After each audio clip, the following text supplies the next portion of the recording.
রাজধানীর ফুটপাত ও সড়ক দখলমুক্ত করতে অভিযান চালিয়েছে ঢাকা মেট্রোপলিটন পুলিশ। সকাল 10টা থেকে রাজধানীর বেশ কিছু এলাকায় এই অভিযান চালানো হয়।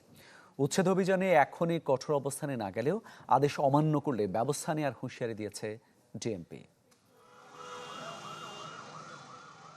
আগেই ঘোষণা ছিল বুধবার সকাল থেকে রাজধানীর বিভিন্ন স্থানে চালানো হবে ফুটপাত দখলদারদের বিরুদ্ধে অভিযান। সেই অনুযায়ী রমনা এলাকায় মগবাজার থেকে বাংলা মোটর পর্যন্ত অভিযান পরিচালনা করে ডিএমপি। এ সময় পথচারীদের চলাচল নির্বিঘ্ন করতে অবৈধ দোকান, রেস্টুরেন্ট ও ওয়ার্কশপের সামনের ফুটপাত ও রাস্তা দখল করে রাখা স্থাপনা উচ্ছেদ করা হয়। জরিমানা করা হয় কয়েকজন দোকান মালিককে। অভিযানে থাকা ম্যাজিস্ট্রেট জানান, জনস্বার্থে এমন অভিযান চলমান থাকবে। কয়েকজনকে জরিমানা করেছি আমরা।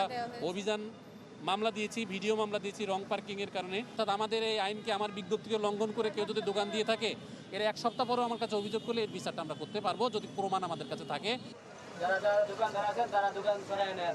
অভিযান চলে ফার্মগেট এলাকাতেও। এখানেও ফুটপাত ও সড়কের একাংশ দখল করে গড়ে ওঠা অবৈধ রেস্টুরেন্ট, ওয়ার্কশপ ও স্থায়ী স্থাপনাগুলো উচ্ছেদ করা হয়। তবে দোকানদারদের চাওয়া পুনর্বাসনের। আমাদের যে অভিযানটা এটা এখন থেকে কন্টিনিউ থাকবে। আমাদের এখানে এখন থেকে কেউ না কেউ আপনার দায়িত্বে থাকবে যে আসলে কেউ বসতেছে কিনা। তারপরও যদি সেকেন্ড টাইম যদি তারা অপরাধ করে, তখন আমরা তাদের বিরুদ্ধে অ্যাকশনে যাব। জরিমানা বা তাদের যে মালামাল, জরিমানা যদি কাজ না হয়, তখন আমরা তাদের মালামাল জব্দ করে আমরা নিয়ে যাব।